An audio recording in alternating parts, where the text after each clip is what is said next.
los distintos idiomas oficiales de la Unión Europea, que son más de 20, entiendo.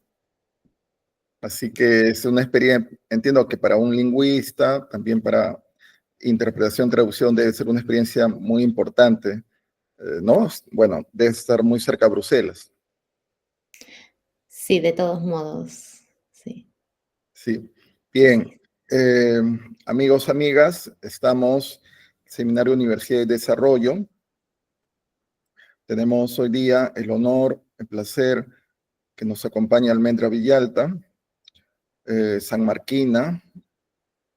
Tenemos San Marquinas en la Universidad Nacional de Seúl.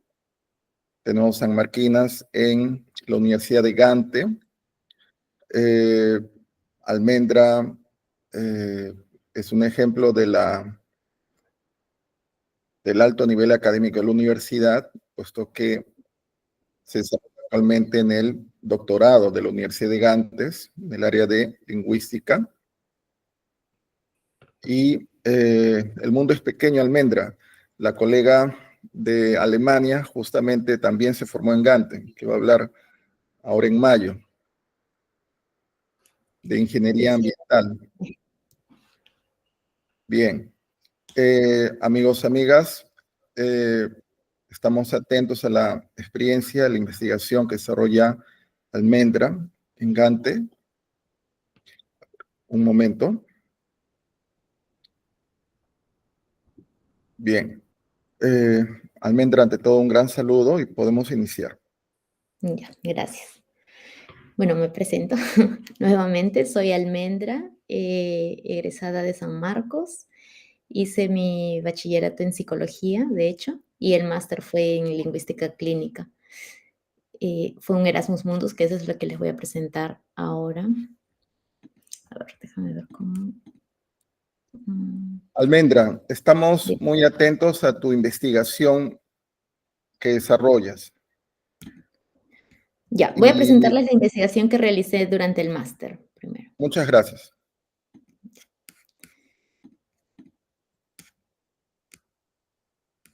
Acá está.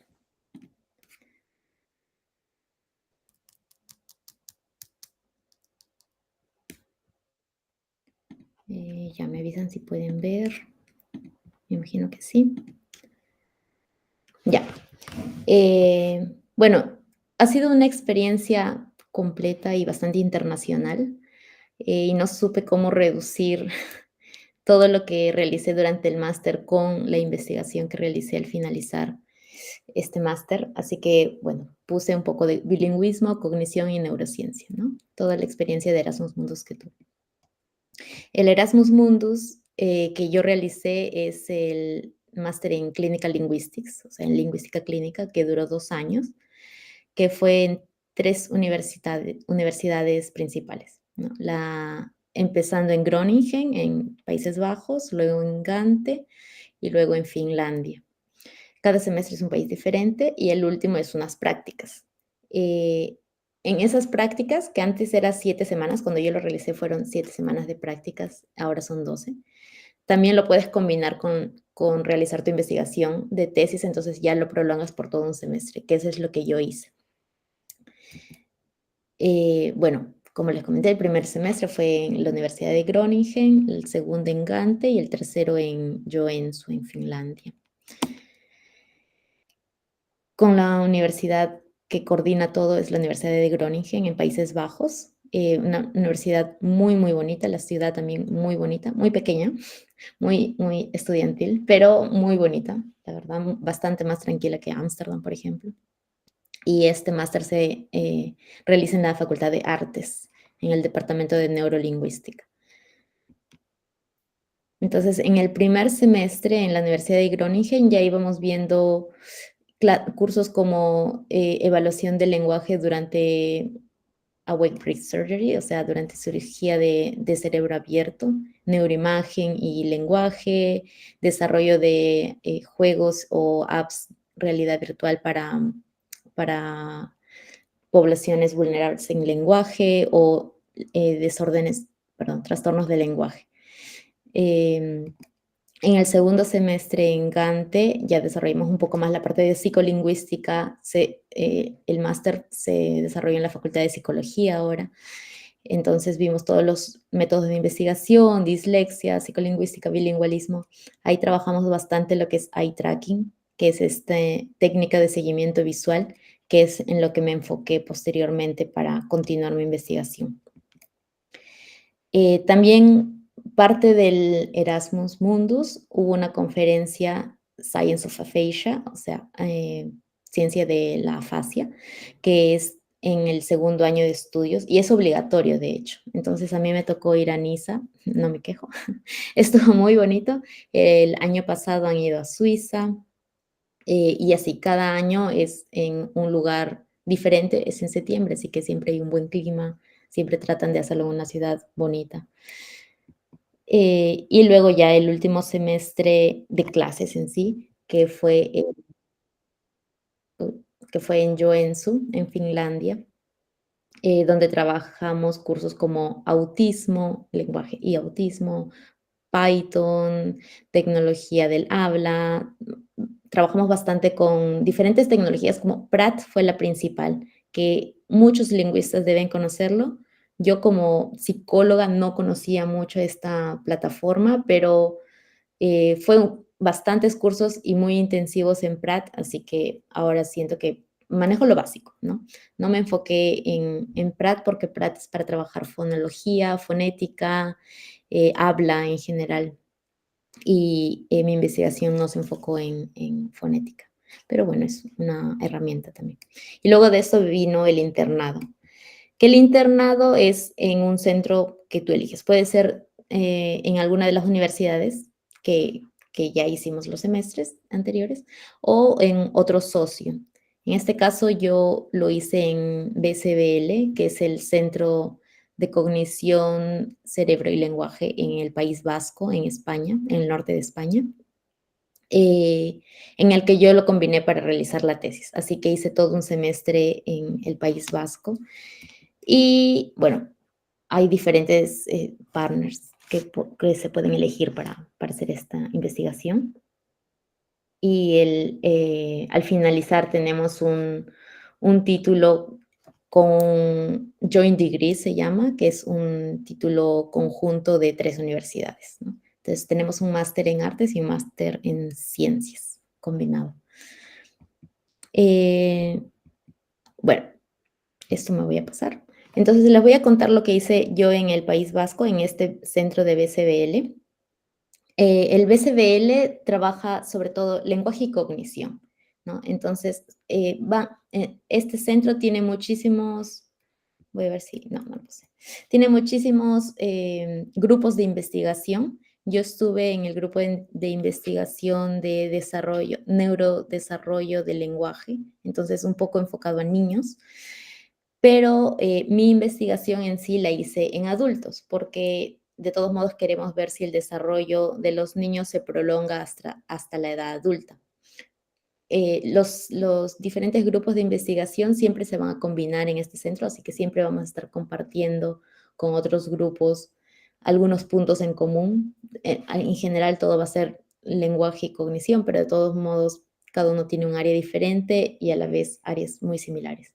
Entonces, la investigación que yo realicé fue sobre bilingüismo específicamente, y si es que este bilingüismo va a inducir a un a un balance entre la audición, la atención auditiva espacial, que ahora le voy a explicar bien qué es.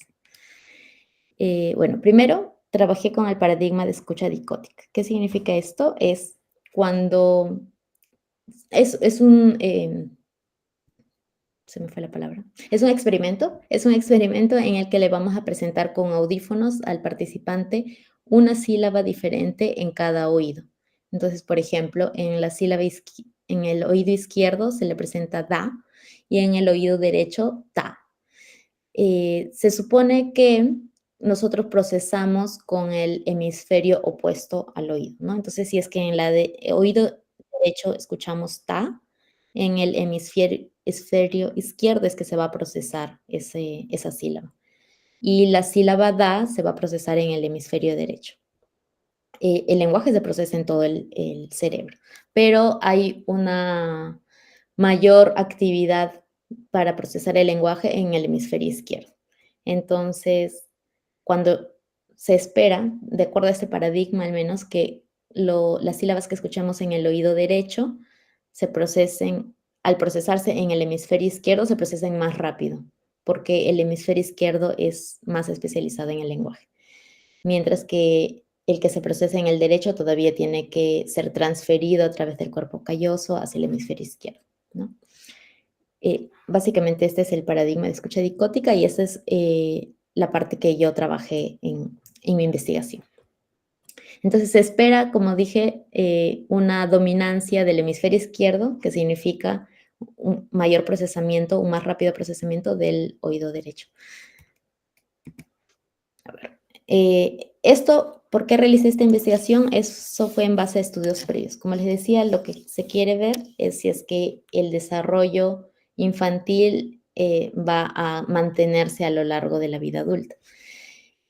Sobre todo porque este estudio previo de Marie Lallier, que fue también mi supervisora en el centro, ella trabajó con niños bilingües y estos niños sí presentaban los bilingües al menos presentaban que cualquier presentación a cualquier oído, sea el derecho o el izquierdo, procesaban rápidamente la información, mientras que los niños eh, los comparó con bilingües tardíos, sí, con bilingües tardíos, ellos no, los comparó con bilingües, ya bueno, acá otra aclaración.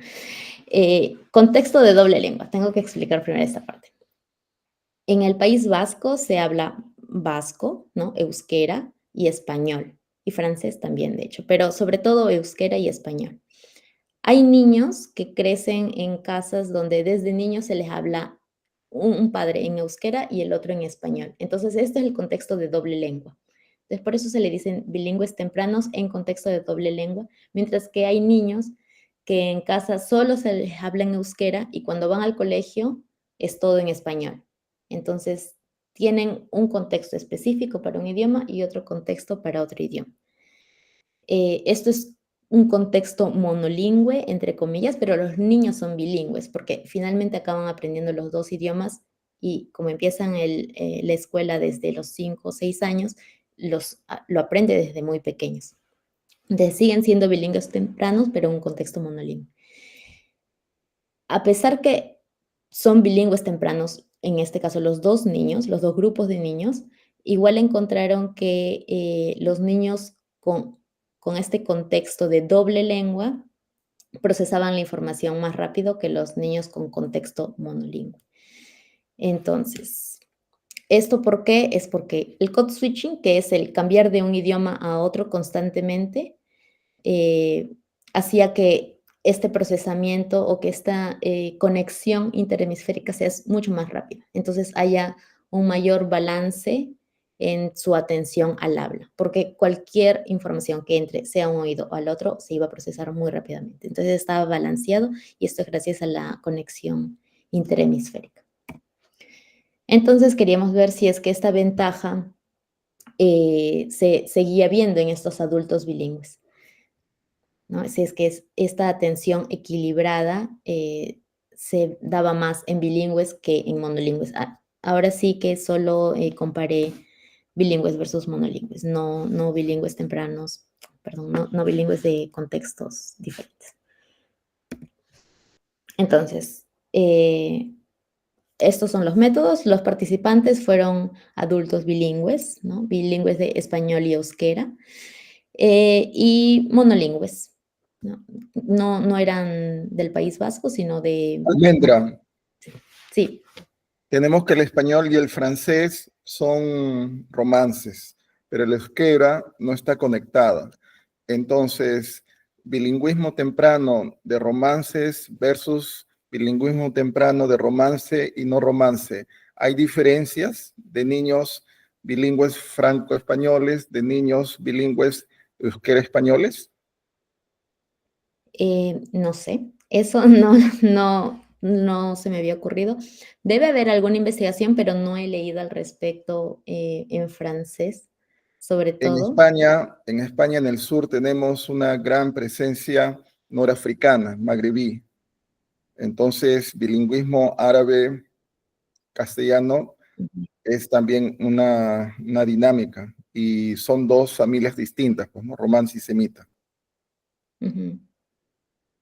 Sí, no, de todos modos, en España tienen bastante variedad de bilingües, también en Barcelona con este catalán, que es muy, muy parecido al español, diferente, como dices, al euskera. Euskera es una lengua que no tiene una raíz, todavía no encuentran incluso cuál es la raíz de esta lengua, entonces es muy diferente. Sí, todas las palabras son diferentes, ¿no? Los sonidos sí son muy parecidos, todos. Entonces, la tarea fue esta, ¿no? Realizarle el experimento de escucha dicótica, pero hubieron varias condiciones en esta tarea. Una de las condiciones, por ejemplo, fue que el participante decía lo que escuchaba, ¿no? Unforced task, lo que sea que ellos escuchen, nos decían. Y otra condición fue obligada, digamos, que les decíamos solo reporta lo que escuchas en la derecha o solo reporta lo que escuchas en la izquierda. Entonces tenían que poner más esfuerzo para prestar atención realmente a qué es lo que escuchan. Y otra condición de esta tarea también fue que las sílabas eh, eran voice y unvoiced, que significa una de estas, creo que el voice es que va a hacer que la sílaba sobresalga más. Por ejemplo, el P, la PA, sobresale sobre la DA. Entonces, esta es una de las condiciones también que tomamos en cuenta para ver si es que de repente están reportando, no tanto porque es la derecha o la izquierda, sino porque suena más fuerte o porque se percibe más fuerte, mejor dicho. Entonces, bueno, este es un ejemplo de cómo se distribuyeron. Entonces, por ejemplo, la primera condición, los dos oídos tuvieron sílabas voice, ¿no? Eh, Así que no debería haber discriminación de qué tipo de sílaba reporten, sino más bien por el oído. Y las dos últimas condiciones, ahí sí vamos combinando voice and voice versus unvoiced voice, que significa si es que me reportaban más de un oído que del otro, tenía que revisar si es que era por el voicing de la sílaba o por qué, ¿no? Tenía, claro, hipótesis por cada respuesta, evidentemente. Bueno, les he copiado mi presentación como lo hice, entonces por eso está en inglés, pero ahora se los explico. Bueno, los resultados fueron estos. Primero, a ver, déjame ver. Ya. Los bilingües en general, vamos a ver que están en el lado izquierdo, ¿no? Versus los monolingües. Y los reportes por oído han sido mucho mayor en el oído derecho, en los dos grupos. En los dos grupos vemos que el oído derecho, que es el amarillo o naranjita, está mucho más alto, mientras que los dos grupos reportan mucho, mucho menos el oído izquierdo, en la tarea unforced, o sea, en la que ellos reportaban lo que ellos querían. Pero aún así vemos que una condición sí se diferencia bastante, que es justo la que iba con esta competencia de voicing, de cuál es el que se percibe más fuerte o no. Eh, entonces, con esta diferencia ya vamos viendo, y los resultados fueron significativos, de hecho, que los bilingües no se dejan llevar tanto. Igual sí, porque vemos que la derecha siempre está sobresaliendo, pero no tanto como los monolingües por esta percepción tan fuerte del voicing. Entonces, eso ya nos va dando una pista de que hay una conectividad interhemisférica un poco más fuerte que los monolingües. Por grupo ahora. Vamos a ver que en cada sílaba, a ver, déjame ver cómo fue. Ah, ya, esto fue en la tarea de atención forzada. Entonces, en la atención forzada, el grupo monolingüe en general, al menos en 3 condiciones, tuvo un mejor performance que el grupo monolingüe. En todas las tareas que necesitaban discriminar con un voice sílaba, ¿no? Entonces, con una sílaba que tenía esta sílaba perceptualmente más fuerte, de todos modos los monolingües superaron en grandes cantidades a los monolingües. Esta atención forzada nos va a indicar que su atención es más controlada, ¿no? Porque tienen que controlar si se reportan del oído derecho o del izquierdo, y esto va de la mano, la atención va mucho de la mano con las funciones ejecutivas. Entonces, vamos viendo de todos modos que los bilingües tienen un poco de mejor atención controlada, top-down, que se le dice, y mejores funciones ejecutivas. Y el desempeño por oído, igual en la atención forzada, tuvieron mejor desempeño en las respuestas para reportar el oído derecho. En este caso han sido los 2 grupos, bilingües y monolingües, reportaron mejor el oído derecho y los 2 reportaron un poco peor el oído izquierdo. En este caso no se diferencian los grupos, por eso es que no ven una diferencia de grupos entre bilingües y monolingües.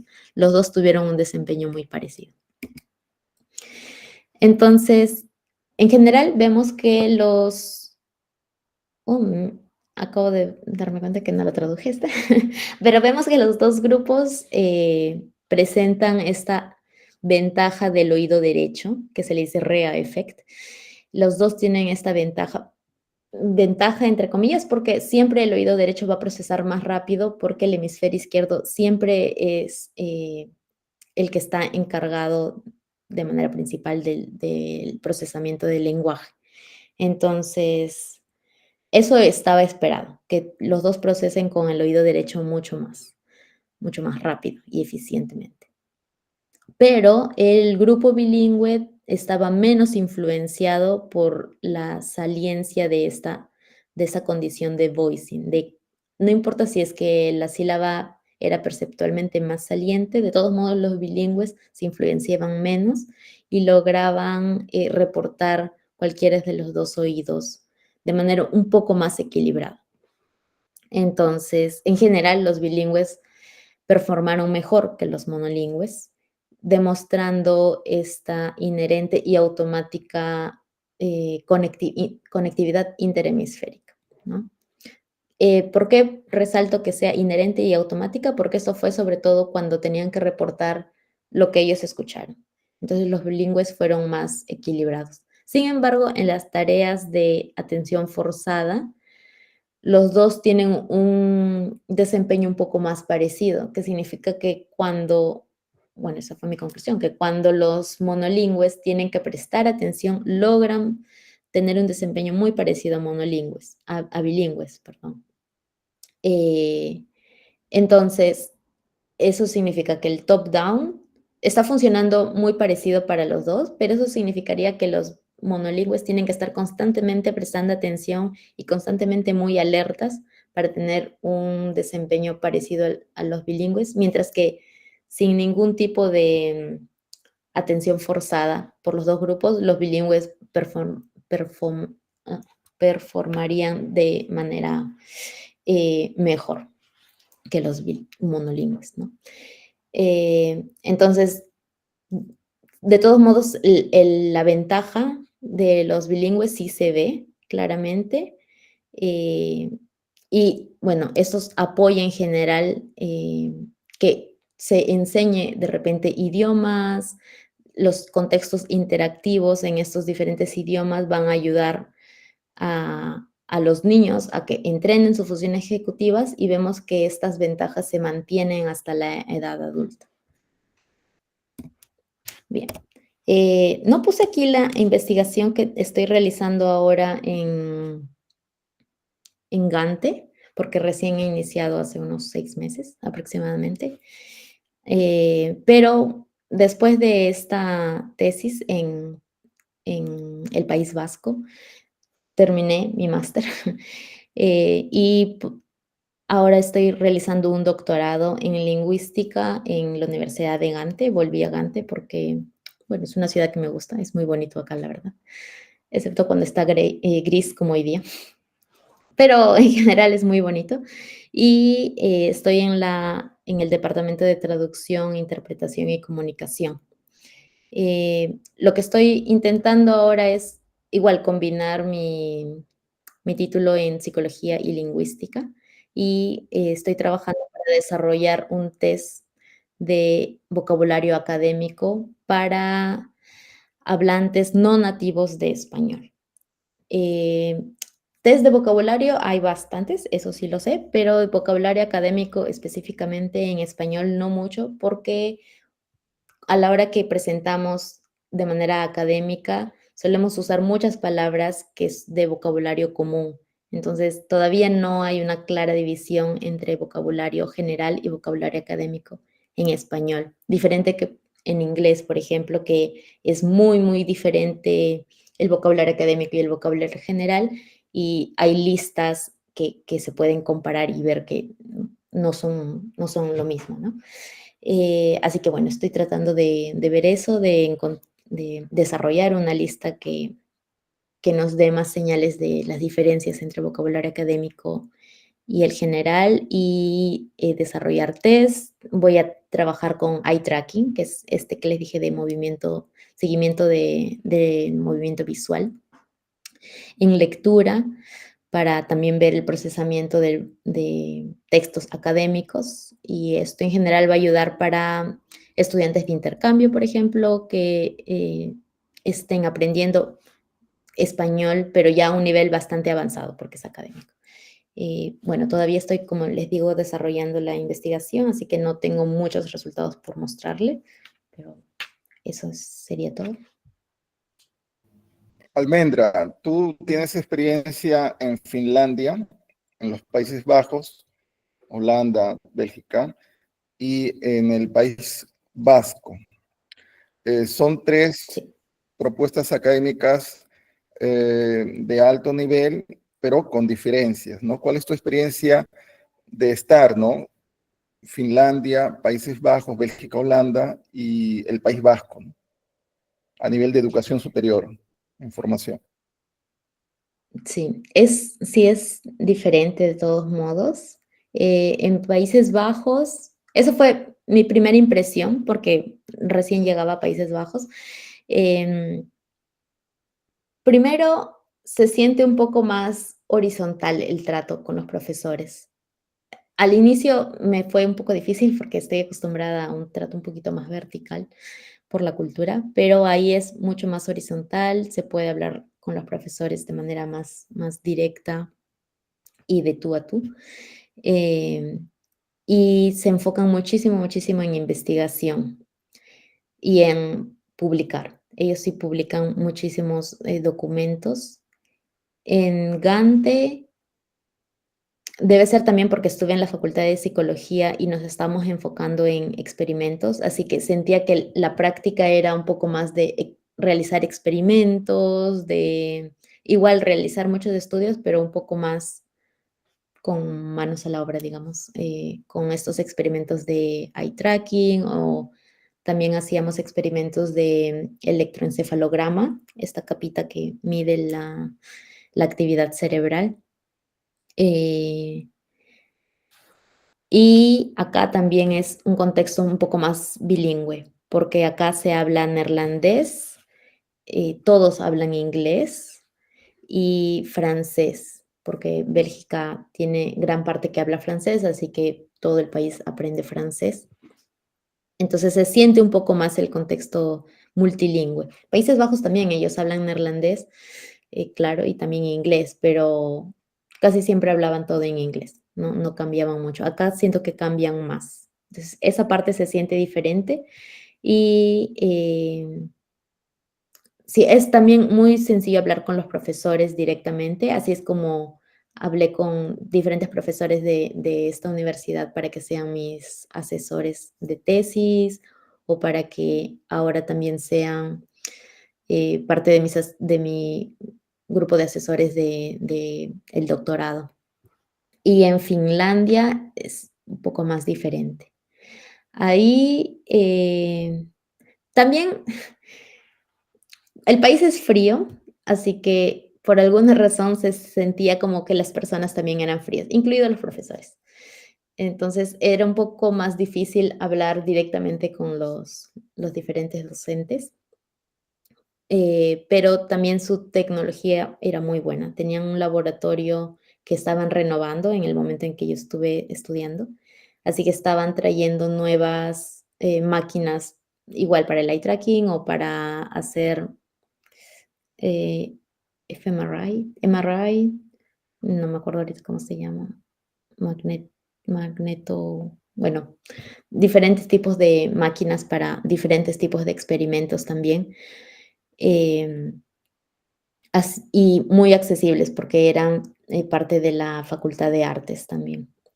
Entonces, es un laboratorio específico para artes y era muy, muy grande. También en Finlandia se basa mucho en la confianza. En general, en toda su cultura, para todas las cosas que haces, fuera de la universidad, pero en la universidad también. Entonces, los profesores no siempre te iban a dejar una tarea o una actividad que tenías que enviarlo, porque ellos confiaban en que lo ibas a realizar. Es como, ¿por qué no lo harías?, ¿no? Entonces, no siempre se enviaban las tareas porque simplemente se basaba mucho en la confianza. Eh, y bueno, claro, si es que uno estudia un máster, sobre todo, o haces un doctorado, se supone que es porque quieres realmente aprender algo nuevo. Entonces, sí lo hacíamos, pero es algo que usualmente no he visto, antes que se realice de ese modo. Y bueno, en España no estuve en una universidad en sí, este fue un centro de investigación específicamente, así que se sentía un poco este contexto de investigación, ¿no? Todos estaban en diferentes, no oficinas, pero como oficinas compartidas. eh, Todos estaban investigando, así que te motivaba a que tú también realices tu investigación. Y es muy fácil hablar con los diferentes compañeros porque algunos estaban en sus primeros años de doctorado, algunos ya en los últimos años, algunos eran postdocs.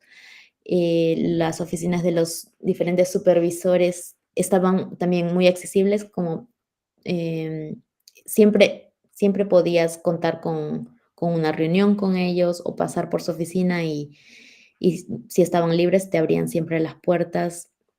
Y como decía, el ambiente era mucho de colaboración entre diferentes grupos de investigación, así que podía yo preguntar a alguien de mi grupo de investigación o de otros grupos de investigación que me interesaba su tema, por ejemplo. Entonces, así yo colaboré también con el Baby Lab.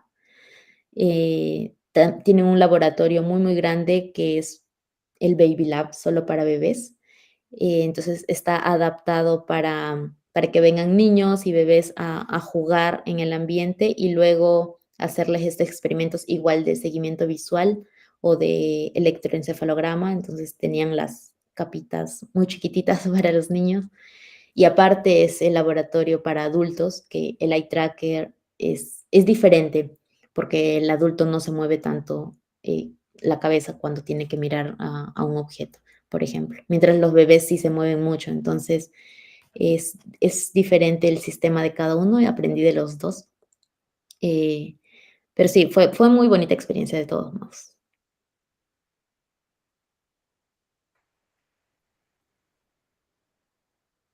Almendra, Erasmus tiene un carácter multinacional, se promueve el trabajo en equipo, lo cual implica estar pues en relación con jóvenes, con chicos, chicas de distintas culturas, ¿no? No solo son europeos, no solo son latinos, en Europa está pues el norte, el Mediterráneo, la zona oriental. ¿Cuál fue la dinámica en el trabajo colaborativo en investigación con tus compañeros, tu promoción? Mi grupo fue de 25, 26 estudiantes en total. Es un grupo pequeño a comparación de otros Erasmus Mundos que me parece son mucho más grandes. Así que eran de diferentes países, como mencioné. Había gente de Latinoamérica, yo fui la primera peruana en este Erasmus Mundus.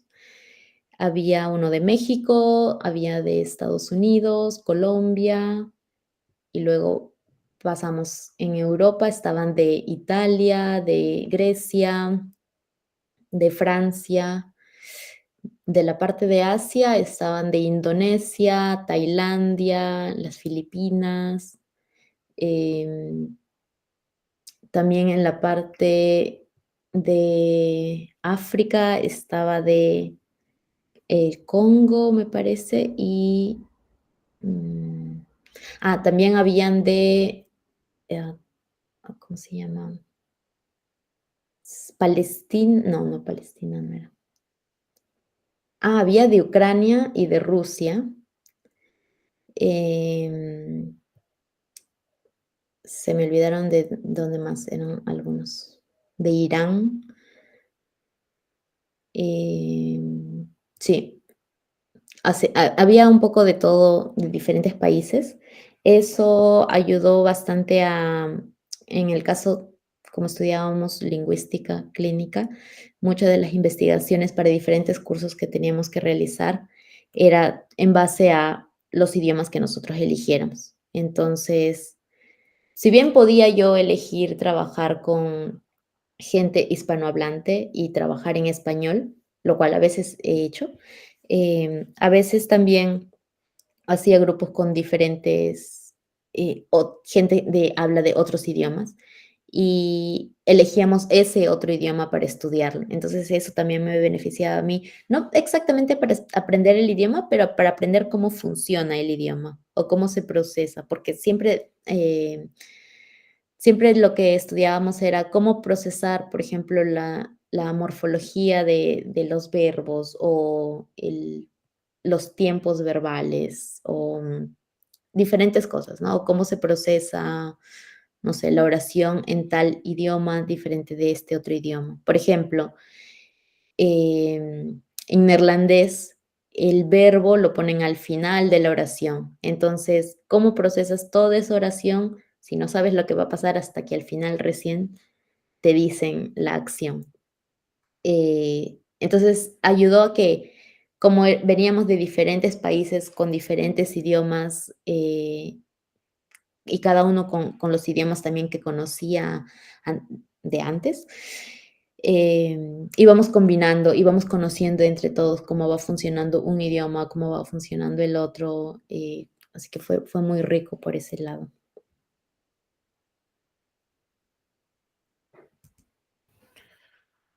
Almendra, estamos pues en una dinámica de la investigación con grandes dificultades, no en América Latina, sino uno ve en Norteamérica que distintas políticas han afectado, ¿no? Proyectos y presupuestos de investigación, ¿no? La Unión Europea ahora, ya unos años, Europa enfrenta, ¿no? El conflicto en Ucrania y esto ha tenido un impacto sobre la economía europea y sobre los presupuestos, ¿no? Las universidades en general tienen una gran dificultad en mantener la internacionalización como hace 10 años. Entonces, tú que vives, ¿no? En Europa, y ¿cómo experimentas esta transición a esta nueva realidad, ¿no? Comparando de 10 años atrás a hoy en día, ¿no? Ya tú conocerás, pues, ya que estás en Bélgica, ¿no? Las expresiones de los líderes de la Unión Europea sobre la situación actual, etcétera. Entonces, ¿cómo esto se refleja en la dinámica universitaria, en la relación con los estudiantes y también con los profesores? Em, no sé muy bien cómo era antes. Sé que quieren haber muchos recortes en los presupuestos educativos, sí, en los presupuestos de investigación sobre todo. Así que las diferentes instituciones van poniendo un poco más de límites respecto a la cantidad de puestos abiertos que hay. Pero, por ejemplo, en el doctorado que yo estoy realizando, yo apliqué a este puesto a este proyecto directamente. No es que yo propuse el proyecto de cero, sino que ya estaba el proyecto para que yo aplique a este. Y creo que cuando tienes el perfil, no les queda de otra muchas veces, porque es diferente, que es difícil, me imagino yo, para ellos que encuentren a alguien que hable español en Bélgica, nativo preferiblemente, porque hay que desarrollar un test, que tenga conocimientos en lingüística, pero también en desarrollo de test, que es psicología. Entonces, fueron bastantes cosas que sí me salieron bien, digamos. Pero, por ejemplo, sé de otros casos que aplican a diferentes fondos para sustentar la investigación. En Bélgica sé que hay uno que es el FWO, que son los fondos para realizar investigación específicamente en el norte de Bélgica. O sea, solo es en la parte norte, en la parte de habla neerlandesa. Y sus fondos todavía no han sido recortados. Sí están diciendo que probablemente van a reducirse en los próximos años, pero de todos modos no hay mucha reducción. Lo que veo al menos en Bélgica. Me parece que en Bélgica no hay muchos recortes comparados como, por ejemplo, en Países Bajos. En Países Bajos ya aplicaron bastante de sus recortes y hay muchos, muchos más límites limitaciones para que uno ingrese, sobre todo desde fuera, ¿no? Porque también, claro, sabemos que hay más facilidades para los mismos europeos que se trasladen entre países de Europa. Es mucho más sencillo a que alguien de afuera, de Latinoamérica o de Asia o de África, venga y realice la misma actividad. Pero en Bélgica todavía no hay mucho de esos recortes. Sí se está hablando, pero bueno, va a depender mucho de cómo vaya la situación política también. Almendra, en cada área académica hay un impacto de la inteligencia artificial. Eh, Se ve, pues, por ejemplo, ¿no? Relativamente hace muy poco tiempo, ¿no? Se aplica inteligencia artificial en lenguas arcaicas antiguas, extintas, como el acadio, mundo antiguo, cuneiforme, acadio, y logra al inglés una bastante cercano a lo que normalmente lo hace un grafista, ¿no? En el caso que tú ves que es psicología y lingüística, ¿cómo evalúas el software? ¿Cómo evalúas la presencia, ¿no?, de la inteligencia artificial en tu área académica? Bueno, no podemos negar la presencia de la inteligencia artificial y de lo que nos puede servir, de hecho. Hay dentro de mi oficina, de mi departamento, tenemos diferentes grupos de investigación y hay un grupo de investigación que se enfoca en tecnología y lenguaje. Y este grupo trabaja mucho, mucho de la mano con inteligencia artificial, no solo para usarla a su favor, sino que ellos también desarrollan inteligencia artificial para los demás. Entonces, en mi caso, por ejemplo, yo uso inteligencia artificial y si es que a veces no encuentro la herramienta adecuada, voy a ese grupo y les pregunto qué es lo que puedo hacer y ellos siempre conocen de muchas más diferentes formas de resolver el problema, otras inteligencias artificiales, LLM, otras diferentes que puedo usar. Entonces, lo veo más como algo que podemos usar a nuestro favor, a que algo que nos va a quitar el trabajo, porque, mm, no se va a ningún lado, digamos. La inteligencia artificial no va a dejar de existir, eh, pronto, e incluso se va a desarrollar mucho más, estoy segura. Así que es mejor usarlo a nuestro favor para potenciar más nuestra propia investigación o nuestra práctica educativa en general que realicemos. Almendra, muchos profesores extranjeros que han participado en el seminario de manera presencial destacan, subrayan la gran calidad de los estudiantes sanmarquinos, sus enfoques y sus presentaciones. Ahora, tú ya tienes algún tiempo en esta educación superior europea, tú tienes esta experiencia de educación de pregrado en San Marcos, ¿no? Entonces, ¿qué desafíos? Claro, hay un tema, pues, de presupuestos y materiales que es notorio entre el norte y el sur, pero no hablamos de este tema, sino desde tu experiencia, ¿qué áreas piensas que la universidad es muy fuerte sin saberlo? Creo que San Marcos tiene tiene esto de la calidad en la que empuja a los estudiantes a que realicen investigación con adecuada, o sea, una adecuada investigación. No simplemente te piden trabajo, sino que te enseñan cómo realizar esta investigación, de una manera muy metódica y muy ahondando mucho en el tema que estás investigando, sea para los cursos o sea para la tesis final de grado, ¿no? Pero recuerdo que en los cursos, sí, los profesores exigían bastante, un trabajo final muy bien realizado, muy metódico y muy, ahondado bien en desarrollar su tema, y creo que eso ayuda a que, yo esté más acostumbrada a hacer eso.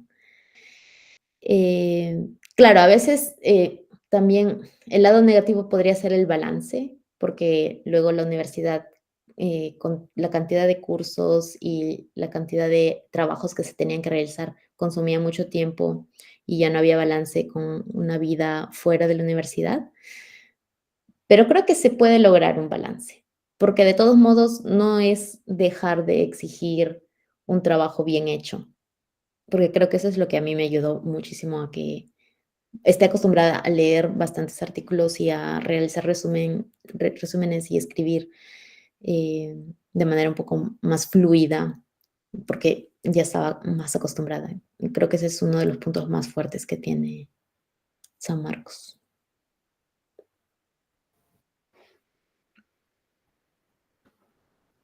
Amigos, amigas, pueden compartir sus comentarios, sus preguntas.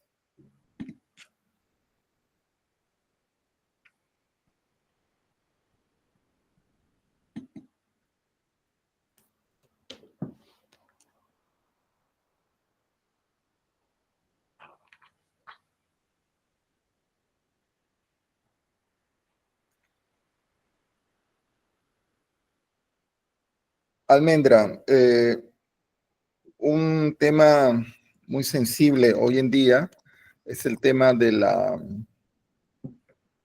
migración, ¿no? La migración, luego eh, grupos culturales que en Europa su llegada, su presencia muchas veces es debatida, ¿no? En ciertos medios europeos, ¿no? Tú eres migrante en Europa, tu experiencia como migrante en Europa, ¿cómo la evalúas en todos estos años?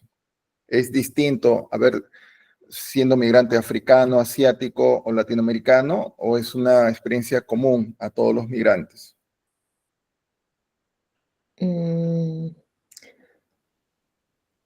Ay, no estaría segura en ese caso, porque siempre he estado con grupos muy internacionales y tenemos experiencias compartidas en el aspecto de qué difícil es llegar hasta acá, pero no tengo muchas quejas respecto a qué difícil es estar acá como migrante, sinceramente. Em, Difícil, por ejemplo, es el idioma, sí, pero eso lo comparto con todos los otros, migrantes, o el tener un círculo social como establecido, porque, claro, los que viven acá ya tienen un círculo, pero eso es algo bastante general. Aparte de eso, no he tenido malas experiencias. Sí sé, claro, he escuchado y he visto en algunas noticias, pero no he tenido experiencias negativas y no he escuchado, al menos de este grupo internacional con el que comparto tiempo, no he escuchado de experiencias negativas respecto específicas, ¿no?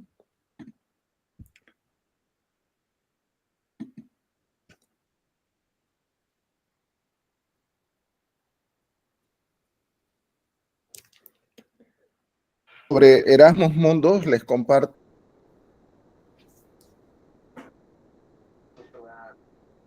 el link, un momento.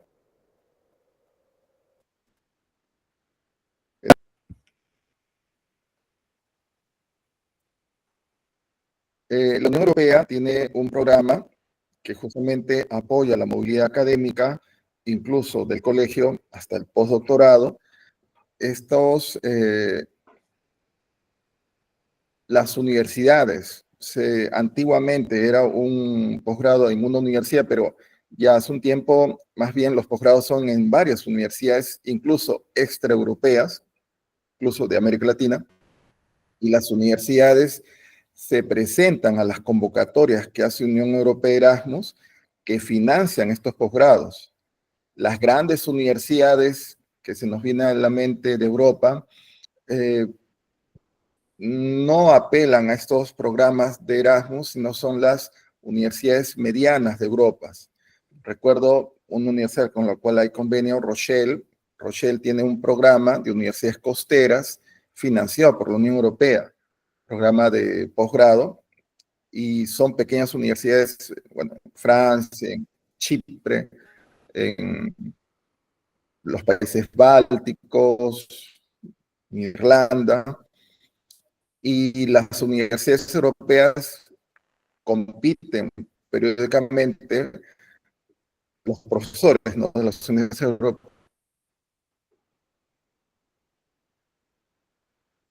europeas arman programas, presentan los programas, logrando que estos programas sean financiados por la Unión Europea, ¿no? Hay una fuerte competencia de los coordinadores de los posgrados tienen universidades donde acogen a los estudiantes y tienen varias opciones para el estudiante, ¿no? Puede el estudiante elegir entre hacer el posgrado en Italia, Francia o España, por ejemplo. Puede ser admitido, pero puede luego elegir dónde iniciar el posgrado. O en Nápoles, o en Grenoble, o en Barcelona. Y como lo mencionó Almendra, el tema de la práctica profesional, de las prácticas profesionales, en laboratorio o también en empresa. Es común hacer un semestre haciendo pues el desarrollo de la investigación en una empresa, en un ámbito ya ¿no?, del mundo, ¿no?, extrauniversitario. Almendra, en el caso de tu aplicación, ¿qué recuerdas como el gran desafío en tu aplicación? Y luego, ¿qué recoges de tu experiencia en el proceso de aplicación? Para el ¿Cómo? Erasmus. Sí, y algo que tú compartes y que muchos comparten, el doctorado es accesible, lo que es curioso. Con estos programas de investigación ya establecidos, ya, claro, los alumnos ya están perfilados y encajan muy bien en los programas de doctorado. En el posgrado, en el máster, no hay esta especialización previa, entonces es de gran dificultad. ¿Cuál es tu experiencia en la aplicación? Para aplicar para el Erasmus, en el programa que yo estuve, se requerían muchos documentos. Recuerdo que eran muchísimos documentos y más de la mitad probablemente, o al menos la mitad, venían de San Marcos. Eh, bueno, San Marcos demora en procesar sus documentos. Eso tienen que tener en cuenta a la hora de querer aplicar un programa, porque las convocatorias se abren una vez al año, me parece.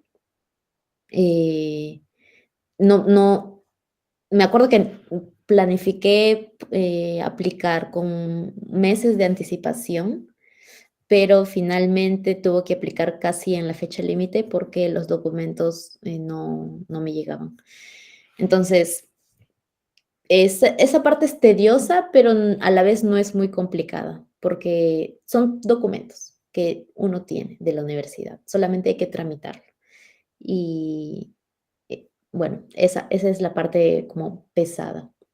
De ahí por mi lado, más que nada fue el tener el mínimo de inglés que me pedían, con el test específico también que me pedían. Entonces, era un certificado oficial del TOEFL que yo tomé. em, sí, y no tenía ese certificado, así que y estaba un poquito presionada con el tiempo. Entonces, eso fue una de lo más difícil. Y de ahí la carta de motivación y el CV, que ya viene más que nada con tu experiencia, así que creo que eso no es tan complicado. Claro, tienes que escribirlo bien y poner empeño en realmente convencer al comité, pero a la vez viene ya de tu experiencia laboral o de tu experiencia en el área en general al que quieres aplicar. Entonces, es ponerle empeño y pedirle de repente a algunos amigos que lo revisen antes de enviarlo. Por ese lado es bastante más sencillo. Sé que hay otros programas que también realizan entrevistas, pero en mi caso no tuve una entrevista. Recuerdo que Kelly, que estuvo en Lincoln, sí enfrentó esta entrevista. Sí, varía de acuerdo a la universidad. Kelly ahora está en Salamanca. Recuerdo que eran 4 alumnos. David empezó en Finlandia, de metalúrgica. Eh,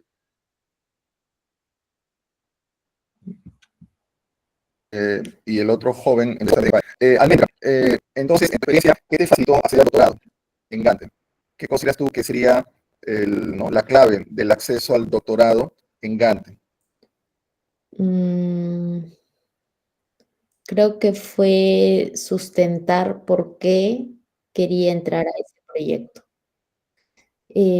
Porque el doctorado acá al menos es de 4 años, en otros países es de 3 años, es diferente, pero acá es de 4 años, entonces, tanto en la carta de motivación como en la entrevista, recuerdo que me resaltaron mucho estas preguntas constantes de: ¿estás segura si quieres estar en este proyecto? Entonces, no de manera directa, pero sí muy relacionado a qué sabes de este tema o por qué te interesa este tema específicamente y qué sabes o qué otros intereses tienes en general, porque si es que vas a realizar un doctorado, tienes que estar un poco convencido de que quieres hacer ese tema específico por un largo periodo de tiempo, sin renunciar, ¿no?, a la mitad. No estaría mal si es que realmente no es tu tema, pero me acuerdo que eso fueron una de las preguntas que me preguntaron muchas veces. Así que creo que fue eso, el tener que convencerlos de algún modo de que sí quería realizar ese tema. Y las notas también vieron, pero no mucho. No tanto como pensé que lo harían, al menos. Pero tengo otros amigos que también han aplicado y dependiendo a los fondos a los que uno aplique, porque si son unos fondos más competitivos, como digo, estos fondos del FVWO, que es para todo Flanders, para esta área de habla neerlandesa de Bélgica, es mucho más competitivo porque hay muchas más personas que aplican a los mismos fondos, no es por tema específico. Entonces, ahí sí toman mucho en cuenta las notas. Me parece que en mi caso no tomaron tanto en cuenta las notas del máster en este caso. Y el CV, al final sí, también revisaron mucho el CV, porque luego de entrar y el mes pasado, de hecho, estuve hablando con mi supervisora y le estuve preguntando como por qué, por qué me eligieron y dijo, bueno, tu CV es bastante bueno en el área que ya ellos querían más o menos y la persistencia en las áreas. Entonces, creo que fue una combinación de bastantes aspectos a considerar. Sobre tu experiencia en la evaluación, ¿qué concluyes, no? Sobre los tipos de evaluación académica en la que vives, ¿no? En Países Bajos, Finlandia y en general, ¿no? ¿Cómo es tu experiencia? ¿Cómo valoras este tipo de evaluación? ¿A qué te refieres? Eh, la valoración del trabajo del alumno en el desarrollo del curso. Finlandia es igual que Países Bajos, que Bélgica, es estándar, o tú sientes que es más exigente, más duro al momento de evaluar los profesores tu trabajo académico. Ah, ya. No, me parece que en Países Bajos es un poco más duro, un poco más difícil, porque te exigen más precisión. Eh, de hecho, después de mi grupo, ellos cambiaron el orden en el que los semestres se presentaban para los siguientes máster, porque justamente uno de los feedback que nosotros les dijimos es que Países Bajos es muy difícil y Finlandia no, es mucho más sencillo, porque hay más facilidades también por parte de los profesores. Como digo, confían mucho en el alumno y entonces somos más independientes para realizar un trabajo y cada trabajo es diferente y está bien, pero en Países Bajos eran mucho más exigentes con lo que pedían y al ser el primer semestre y nosotros sin experiencia en investigación, sobre todo en Europa, eh, no dábamos la talla, digamos, para lo que ellos querían. O sí, pero era muy complicado llegar hasta ese nivel. Entonces ellos cambiaron el orden y primero han puesto Finlandia, porque Finlandia da la base completa para los demás cursos, y después, al último, me parece que ahora es Groningen. Entonces tiene más sentido porque vamos subiendo de nivel de dificultad. Finlandia, a pesar de que no es muy difícil, no me parece malo en sí, porque te da más independencia en tu investigación, te da más chance a que puedas realizar diferentes temas, a consultar con los profesores también, y el feedback es menos agresivo, digamos. Entonces, te da más confianza en tus capacidades, ¿no? Pero, pero sí, en Países Bajos fue más difícil. Almendra, el tema de la formación profesional llega pues al momento de la experiencia laboral, ¿no? Del trabajo, de la proyección, de la relación con la comunidad, ¿no? Eh, todo profesional tiene dos ámbitos, ¿no? El ejercicio de la profesión de manera privada o integrar pues la comunidad académica. En el caso de tu experiencia de Bélgica, Holanda, Finlandia, el País Vasco, ¿cuál de estas cuatro regiones que tú conoces por lo menos un semestre ves que es más amigable, ya sea en el ámbito del trabajo del ejercicio privado o en el ámbito de la comunidad universitaria? Mm, diría que entre Gante en Bélgica y en España, en País Vasco, los 2 era, por ejemplo, aquí siempre he estado en una universidad, así que Dentro de la universidad he visto que se realizan diferentes seminarios,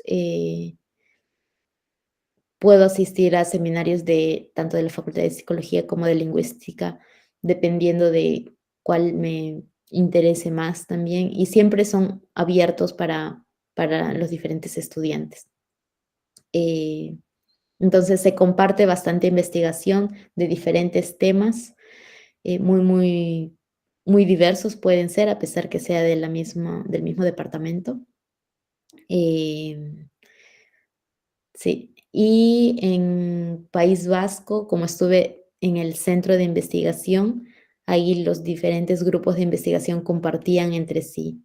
Y el edificio es muy, muy grande, o sea, hay muchos grupos de investigación y hay muchos investigadores, pero al menos una vez a la semana alguien presentaba su investigación, que también podía ser de muy diferentes temas. Así que lo hacían de manera sencilla para los diferentes investigadores y, o sea, así uno se podía enterar de qué es lo que el otro estaba investigando, si es que era algo parecido o si me interesaba más. Ahí me di cuenta al menos de que puedo investigar lo que sea. Hay muchos temas que se pueden investigar, hay tema de investigación para todos. Ahí me di cuenta de eso, pero acá también son bastante abiertos. En países en Finlandia no recuerdo que haya habido muchos seminarios, o de repente eran en finés. Hay muchos cursos en finés, entonces ahí sí me limitó mucho porque no aprendí finés, pero muy poquito, muy, muy básico. Y en Países Bajos, bueno, recién empezaba, así que tampoco sabía mucho neerlandés y no podía seguir muchos de los seminarios, pero habían menos también. En Bélgica y en País Vasco habían mucho más. Almendra, el siglo XX vemos el gran crecimiento demográfico, pero en el siglo XXI hay una caída generalizada, ¿no? Las parejas no tienen hijos. Entonces, la población de los adultos mayores se incrementa notoriamente y es una población, pero al mismo tiempo tiene una actividad muy fuerte, ¿no? Debido pues a los patrones de alimentación, de ejercicios, tiene mejor salud que hace 20 o 40 años, ¿no? Entonces, toda esta población de edad adulta, desde tu área profesional, como quizás tú no personalmente, pero los estudiantes, los colegas, cómo enfrentan esta realidad de una sociedad eh, de adultos mayores, ¿no? Que se transformará en un grupo muy importante a diferencia del siglo XIX o el siglo XX. En tu área Mm, profesional, ¿no? Como grupo de estudio, grupo de cuidado, grupo de investigación.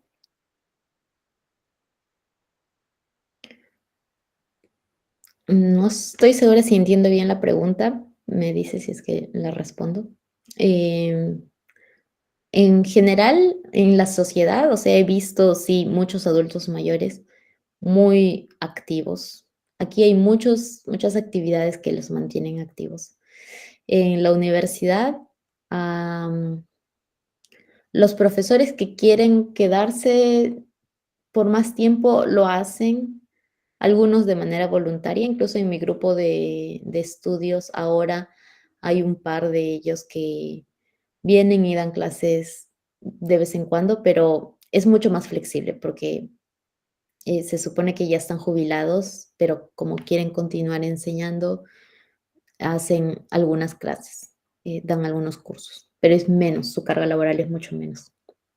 Y en la investigación, bueno, yo no trabajo con adultos mayores, pero hay otros grupos, depende de la investigación, ¿no? Porque sé que hay una que está investigando, por ejemplo, mm, el bilingüismo en adultos, porque hay migrantes, bilingüismo en adultos migrantes específicamente. Entonces, hay migrantes que emigran ya muy de adultos, acompañando a los hijos, por ejemplo, y tienen un choque cultural bastante grande con la lingüística, porque tienen que aprender neerlandés, muchos de los trámites se realizan en neerlandés, y si quieren tener el permiso de residencia, necesitan el idioma. Entonces, se realizan algunos estudios en adultos mayores, como en cualquier otra población, me parece. Em, sí, un poco menos, pero sí se realiza.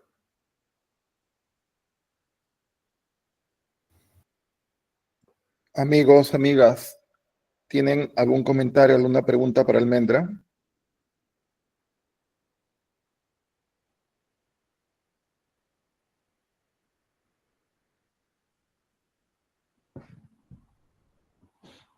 Almendra,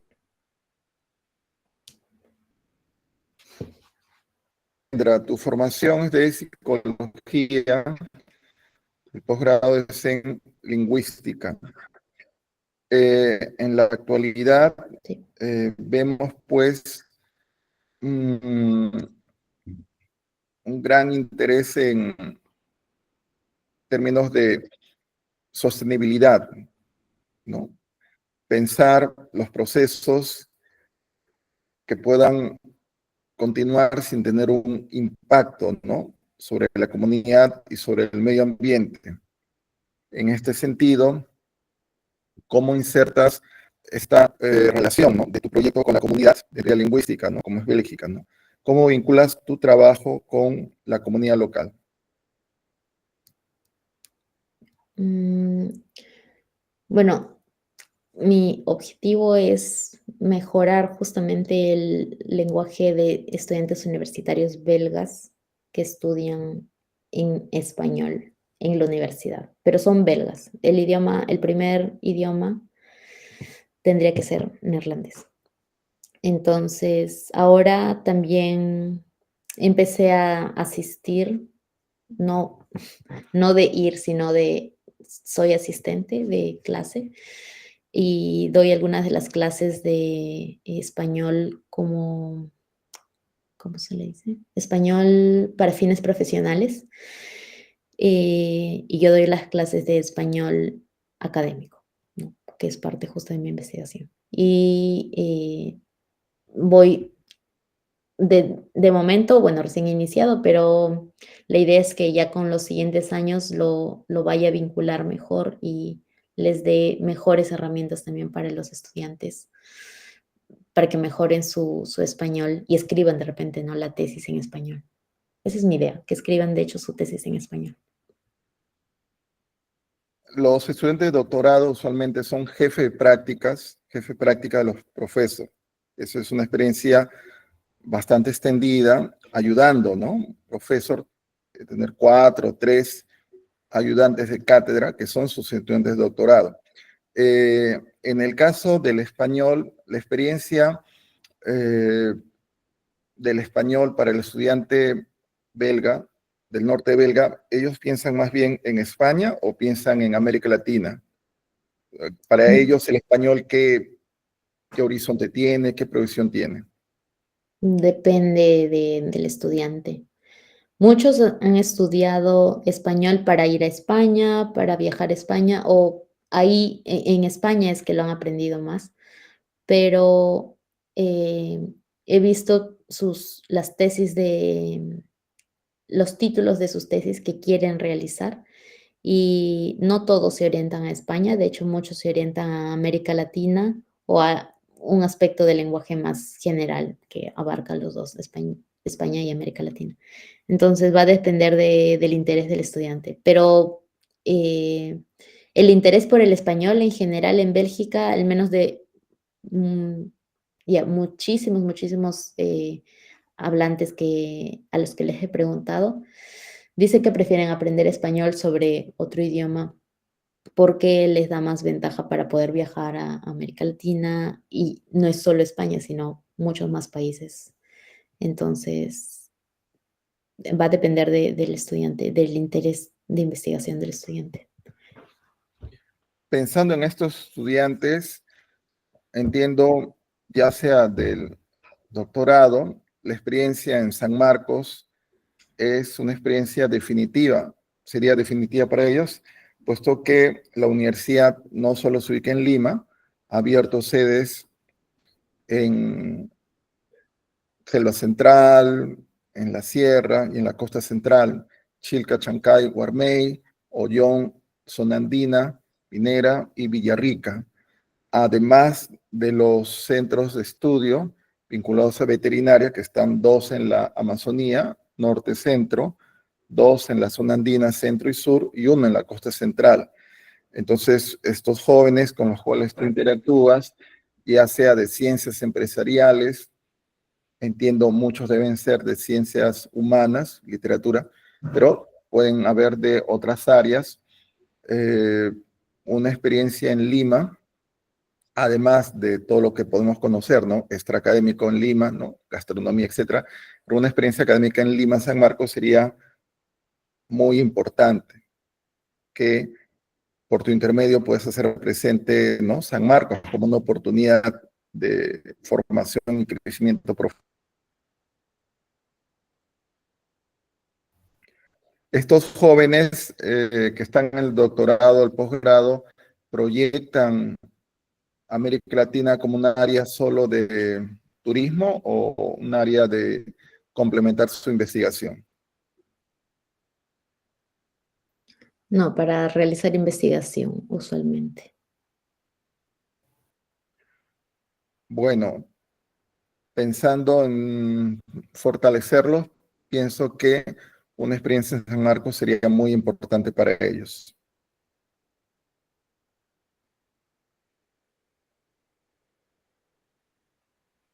Yo me imagino que podría ser una posibilidad, sí. Sé de algunos que fueron a Perú, pero no fueron a San Marcos, fueron a otras universidades, a la de Lima, me parece, principalmente.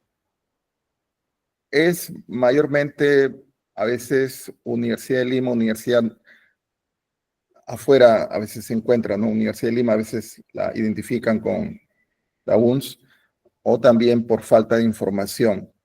La, la opción de la universidad pública en Europa, como tú sabes, es común, ¿no? Es muy distinta la dinámica de la educación superior en Europa que en Perú, ¿no? Donde hay una muy buena propuesta de educación superior privada, además de la pública, ¿no? Solo que en Europa a veces lo ven como en conjunto público, no ven los matices entre ambas. Este, agosto, septiembre, ¿no? Ellos empiezan su año académico, para nosotros es el segundo semestre. Muchas universidades europeas tienen relación con San Marcos. Curiosamente, muchos sanmarquinos se han formado en Bélgica, pero no hay convenios académicos con Bélgica aún. Quizás Gante pueda tener, ¿no? En su proyección latinoamericana, ¿no? Pueda ver con más cercanía a San Marcos. En tu caso personal, en tu departamento académico, ¿cómo se vincula hacia América Latina? Sí, los estudios de, bueno, del investigador va vinculado, ellos lo van a vincular de algún modo. Por ejemplo, ahora tengo una compañera que se acaba de, no sé, hace un par de meses ya se ha ido a México a realizar su estancia de investigación y a recoger datos. Entonces, usualmente cuando van a hacer las estancias, van a ser para recoger datos en universidades con los que haya convenio y sea más accesible eh, realizar esta estancia y este intercambio.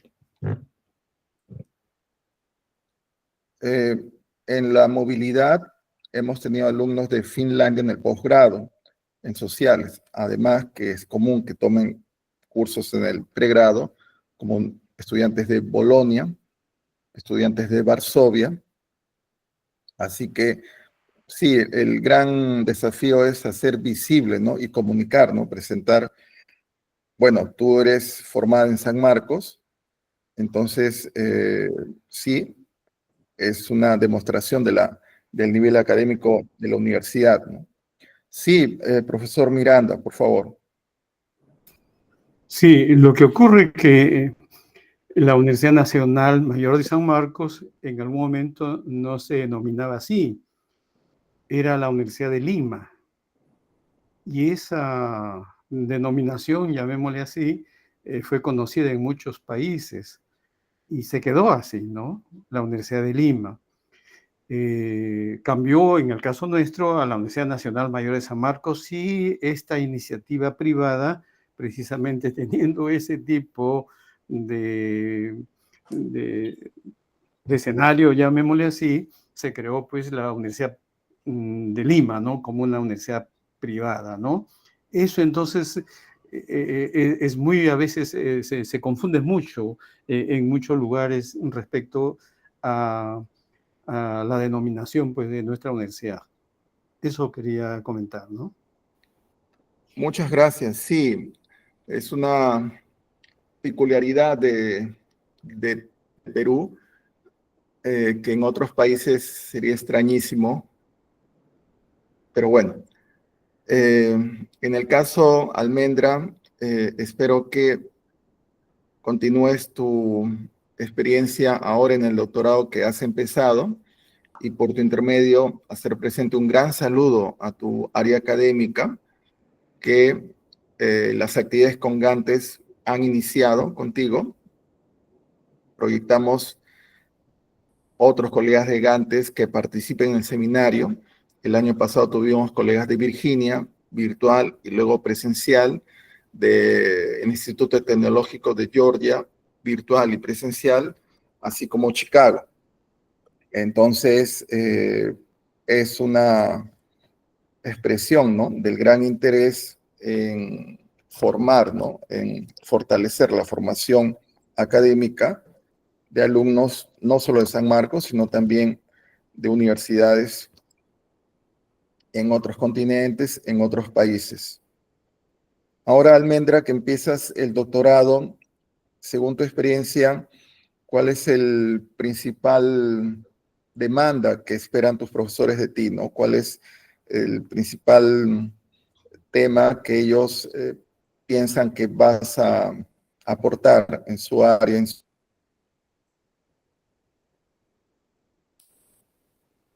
Mm, Creo que en general esperan que trabaje de manera independiente y sí, y que entregue lo que se pide. Pero suelo tener reuniones constantes con mi supervisora, así que, como digo, es un trato bastante horizontal y en general es eso, que trabaje de manera independiente y que continúe siguiendo los objetivos que nos planteamos. Y, y los objetivos los vamos planteando y cambiando dependiendo cada semana o cada ciertas semanas.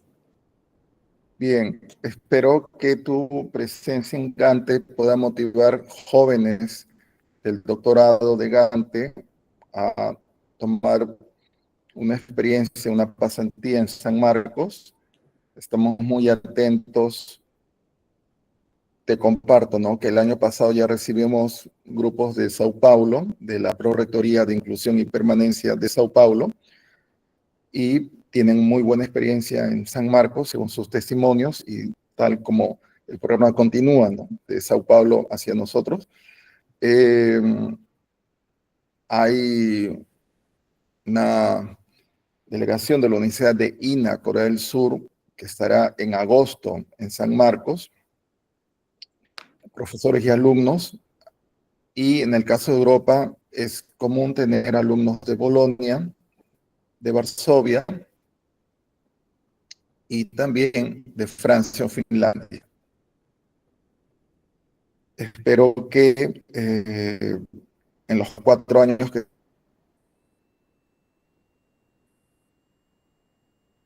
esté en el doctorado pueda lograr esta cercanía con Gante.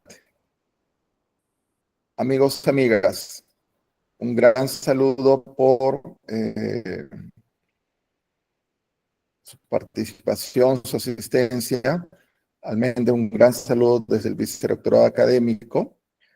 Hago presente que este mes de abril tendremos la participación de la Universidad de Sao Paulo, Constitucional de Sao Paulo, y de Oslo, la profesora Katla Kayan, que es especialista en migración, derecho internacional, que traje en Oslo y Cambridge.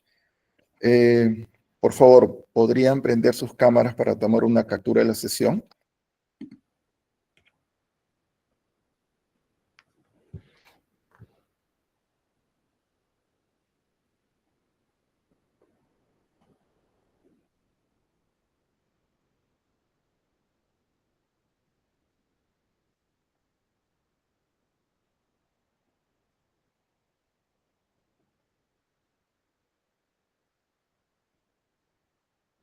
Por favor, ¿pueden prender sus cámaras para tomar una captura de la sesión? Gracias.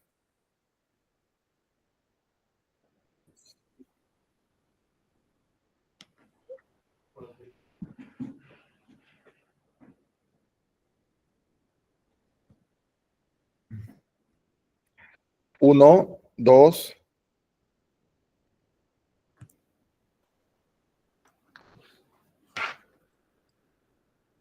Muchas gracias, profesor Roberto. Almendra, bien, gran saludo. Y sí, vamos a tener actividades con Gantes, sin lugar a dudas, siendo esta la primera actividad. Listo, gracias. Gracias a ustedes. Nos vemos. Saludos.